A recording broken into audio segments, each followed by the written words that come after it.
Good afternoon. I'm Mayor Tom Barrett, and I'm joined by our Health Commissioner, Jeanette Kowalik, Chief Mark Rolfing and his command staff, Kyle Mearhouse, who's our Director of Emergency Management, and Nick Tamaro, who is the Emergency Preparedness Coordinator for the Milwaukee Health Department as well. The Milwaukee Health Department, as well as the Milwaukee Fire Department, continue to work diligently with our local, state, and federal partners to prepare for and respond to the COVID-19, also known as the coronavirus, as cases continue to be confirmed throughout the United States. I want our residents to know that ensuring the health and safety of our residents is our top priority. For everyone behind me, this is our top priority. And we are committed to providing accurate information as this very fluid situation continues to unfold. As of today, I think you're all aware that there still have been no cases here in Milwaukee. There have been 3 confirmed cases reported in the state of Wisconsin. 2 of those, I believe, are in Dane County and 1 is in Pierce County. But we are, of course, monitoring this situation as closely as we can. We are monitoring it extremely closely. And as we have said earlier, that while the public risk remains relatively low, this is a rapidly evolving situation. And should that change, of course, we would inform the public. I want to begin with the very basic stuff, and that is we continue to advise people to exercise good hygiene and cleaning practices. For that reason, we should all do our part to keep the spread of the virus to a minimum. We ask our residents to take these simple steps. Wash your hands often with soap and water for at least 20 seconds. If not available, use hand sanitizer with at least 60% of alcohol. Cough into your elbow. Avoid touching your face with your hands. Stay home when you are sick. It's not just about you, it's about coworkers and others that you come into contact with. And clean frequently touched surfaces. Please also, particularly for the elderly and those with underlying health conditions, follow the travel advisories that have been issued by the Centers for Disease Control and Prevention. We know that the World Health Organization has now declared this as a pandemic, and we have to be mindful of that. And we have heard the CDC officials talk about the inevitableness of it coming here. We are preparing for that. And the key words for today are preparation and proactive measures. That's where we are right now. That's where we continue to be, in a very, very much a preparedness mode and a proactive mode. Earlier this afternoon, we contacted the governor's staff to inform them that the city of Milwaukee will be making the request for Governor Evers to declare a public health emergency. And let me explain to you what that is and what that is not. This is a preparedness measure. And our reasons for doing so, and the firefighters have been very involved in this, as has been our health commissioner and other health commissioners from southeastern Wisconsin.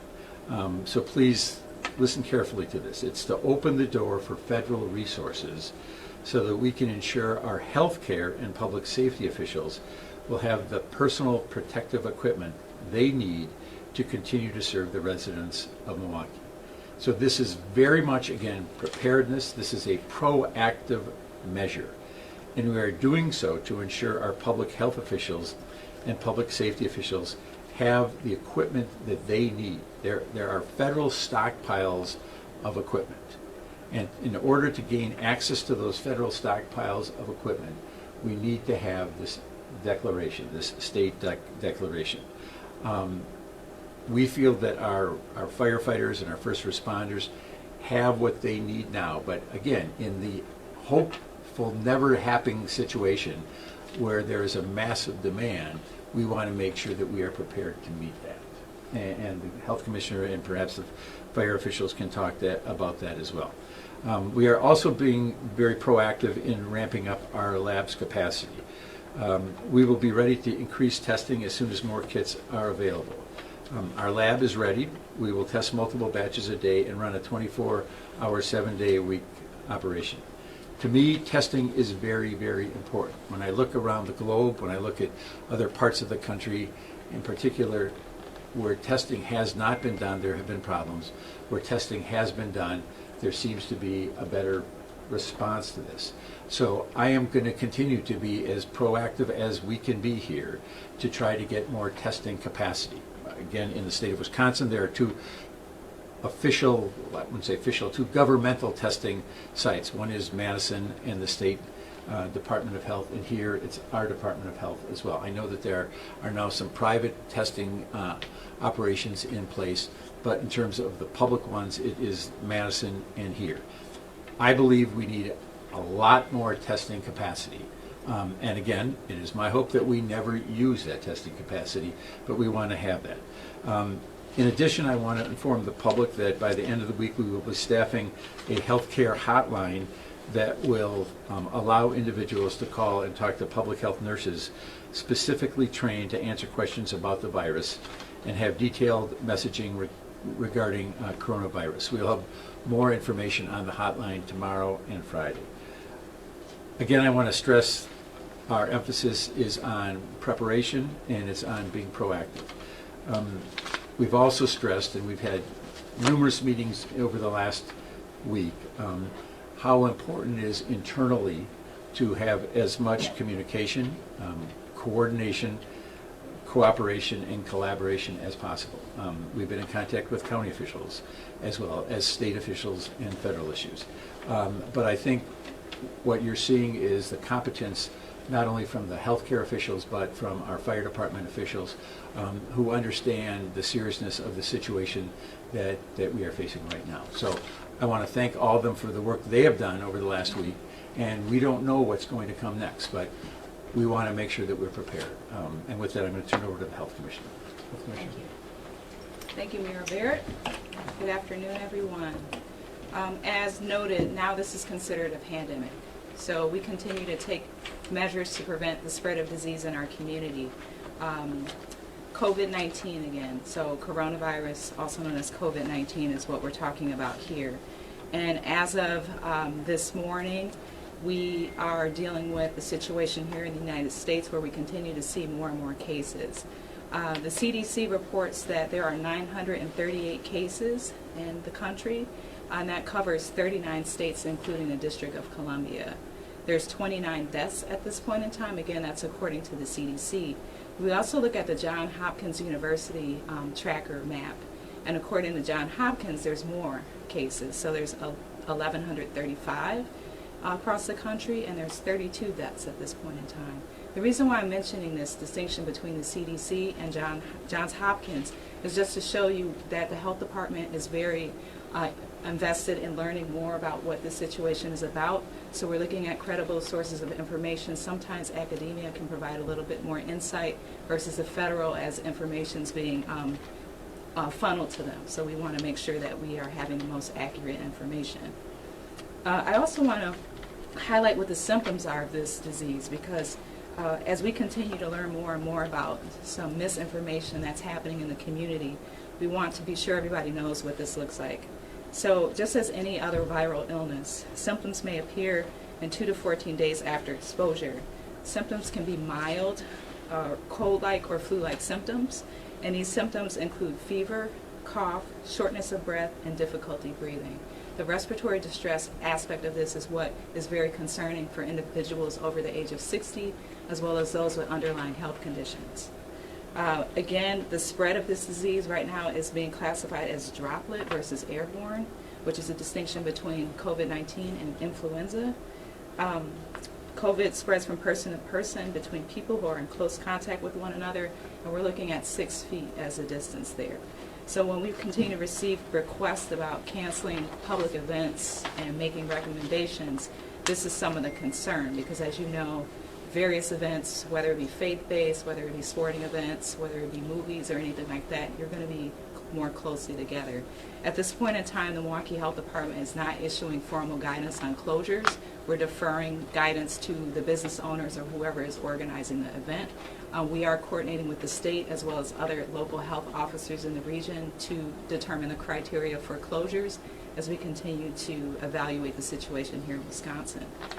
We also know that right now there's no cases in the city of Milwaukee, but we also will continue to report out if we do receive a case or there's a presumptive case. I just wanted to also let you know, because I know this is a hot topic, what is happening as far as individuals that are under the 14-day voluntary quarantine precaution. And right now we have 4 individuals. Right now, those individuals will be falling off of their voluntary quarantine. Again, it's not a mandatory, but voluntary, because we had either traveled to mainland China or they were in contact with someone that was confirmed as a case. So that will end on 19th of March, which is next week, Thursday, or spring equinox, right? I also want to talk about a couple of other concerns that have come my way. One related to school closures. So I've been working very closely with the MPS, or Milwaukee Public School Superintendent, Dr. Keith Posley, related to messaging for the Milwaukee Public School System. And we are not recommending that the school district closes at this point in time.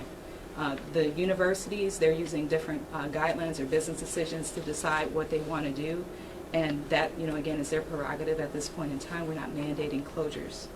Another thing I want to highlight is related to discrimination. Again, disease doesn't discriminate. So we want to make sure individuals aren't being singled out because they are of Asian descent, or assuming someone is of Asian descent. And we also want to highlight some concerns in the community where certain people of color are not getting the disease, so they don't have to worry about it. So this is something that was shared at the Board of Health meeting last night, and we just want to again reiterate that disease does not discriminate, that precautions to prevent disease, using basic hygiene, hand washing for 20 seconds, using soap and water, or using sanitizer if soap and water is not present that has 60% alcohol, coughing in one sleeve, making sure you're not touching your face, which is very hard to do when you start paying attention to it. And then also, if you're under the weather, making sure you're not exposing other people to your illness, staying home. It's okay to stay home. And then the last thing I want to highlight too is just the partnerships that we continue to have across the city and across the region. We're very grateful for partnerships, including the Milwaukee Fire Department, as this is a coordinated effort, all hands on deck, and the wonderful team at the Milwaukee Health Department, who has continued to shine despite all of the challenges that we've had faced over the years. So I'm very grateful for this team and the opportunity to serve in this crisis situation that we have here as a country and the world. I want to introduce Chief Ralphing from the Milwaukee Fire Department. Thank you. Good afternoon, and certainly thank you for being here. I want to reiterate what Mayor Barrett said, that this is really about preparation, and it's about preparation for the Milwaukee Fire Department as well. As first responders and in the EMS system, just know that we are prepared, and we're working with the whole EMS system. We're lucky in Milwaukee County that we have a county-wide system, and we're all working together. As Dr. Kwolek said, the partnerships are really important. The communication is really important. And I think that's what, as the mayor said, that we want to emphasize that public safety is taking the coronavirus and as it spreads very seriously.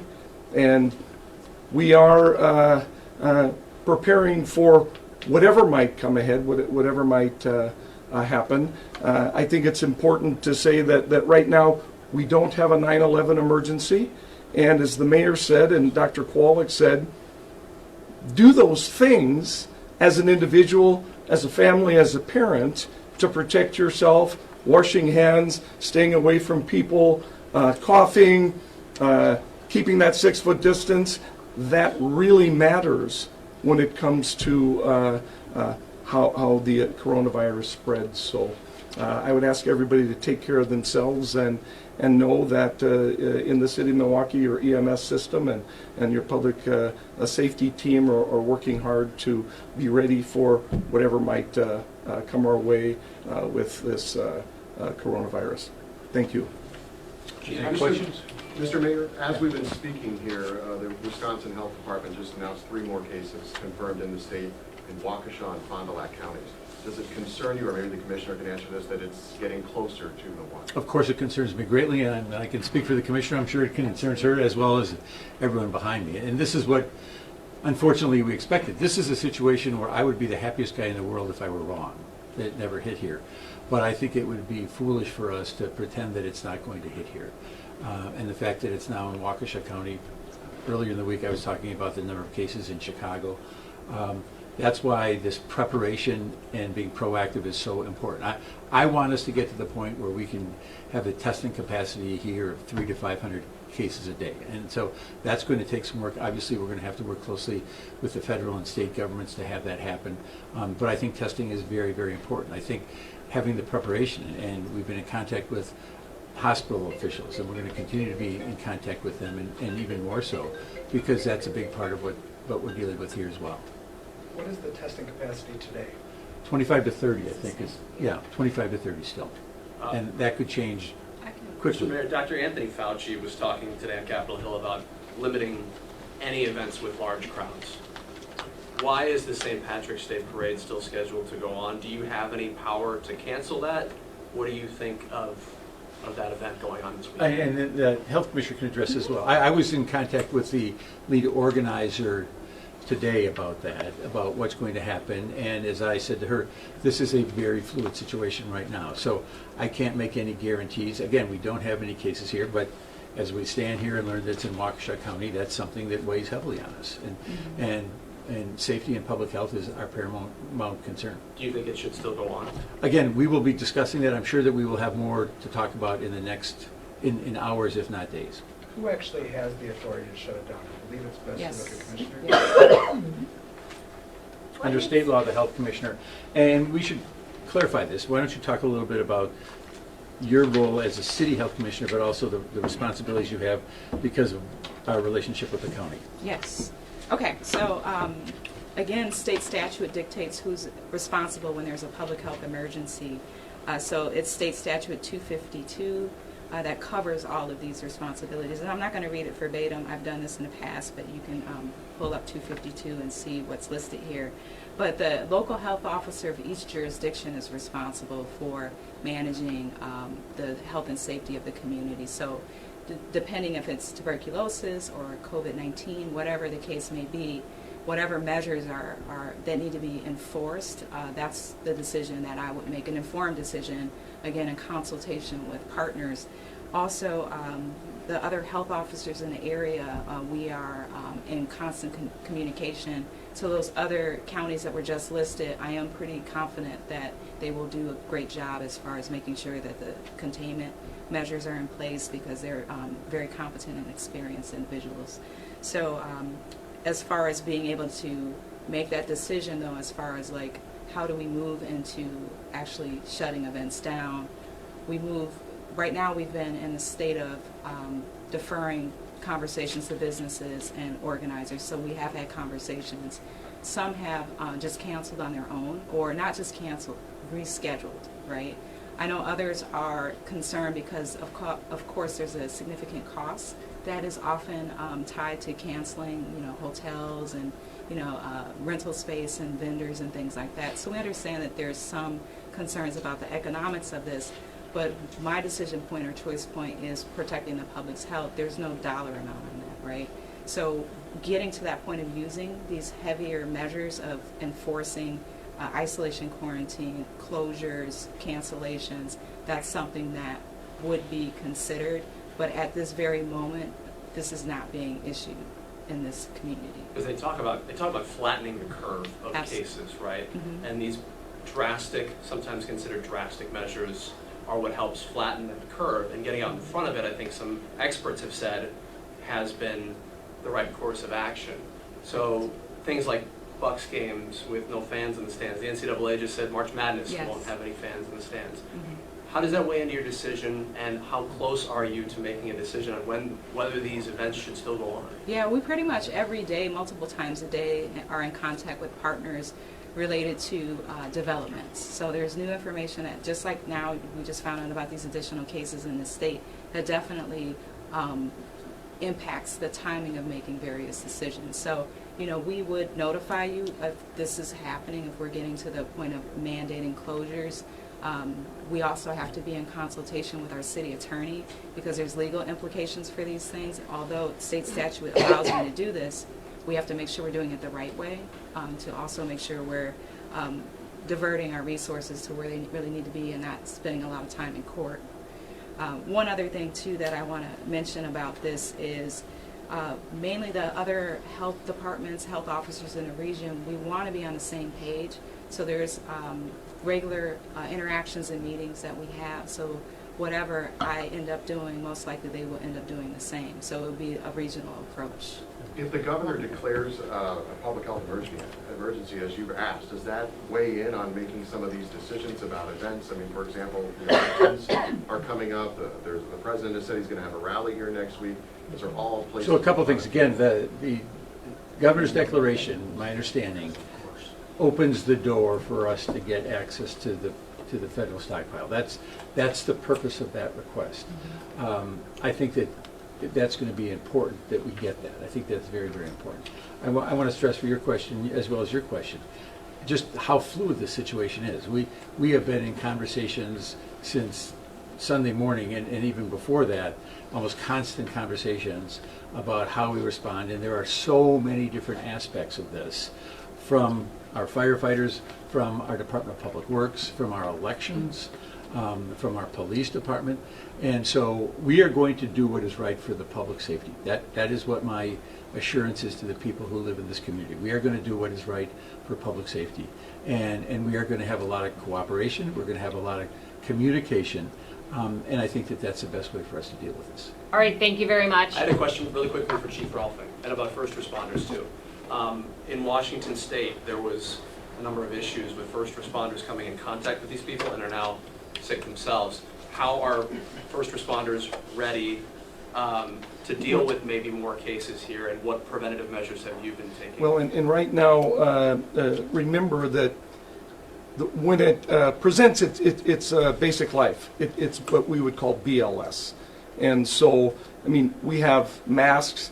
We actually have standard operating procedures for these kind of events. And, we're looking at what's going on across the fire service. Good thing about the fire service is we talk. We get wonderful information about what they're doing in Washington, what they're doing in Texas, and some of those things that we might do. So right now, we're kind of planning on if we have more cases, if we have transports, it's exactly what our how we'll operate. Were there any lessons learned from everything that happened? Let me weigh in on that. Your question is a really great question. That is exactly why we are making the request from the governor, so that we don't have the situation that they faced in Washington, where my understanding is that they were not prepared because it came so fast. We want to make sure that if it does come here, that we do have access to all the equipment necessary to protect our first responders. That is the reason for the request, to get access to that, because we think that is very, very important, so that they don't get sick. That's why we're doing it. All right, thank you.